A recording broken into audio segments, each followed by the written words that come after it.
6 जून राज्याभिषेक दिनानिमित्त निर्भीड स्वराज्य व स्वराज्य फाउंडेशनतर्फे सामान्य रुग्णालय खामगाव येथे कोरोना व्हायरसच्या प्रादुर्भावामुळे रक्ताच्या तुटवड्यावर मात करण्यासाठी सामान्य रुग्णालय रक्तपेढीमध्ये रक्तदान शिबिर आयोजित करण्यात आले होते। या कोरोनाच्या काळातही रुग्णालयातील रक्तपेढीमध्ये मुबलक प्रमाणात रक्ताचा साठा असल्याने या रक्तदान शिबिरामध्ये डॉक्टरांच्या सांगण्यावरून 10 जणांनी रक्तदान केले।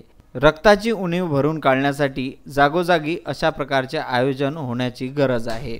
आज आम्ही निर्भीड स्वराज्य तथा स्वराज्य फाउंडेशनच्या वतीने छत्रपती शिवाजी महाराजांच्या शिवराज्याभिषेक दिनाचे औचित्य साधून आम्ही आज रक्तदान केलेले असून आज आमच्या एकूण 10 सदस्यांनी रक्तदान केलेले आहे।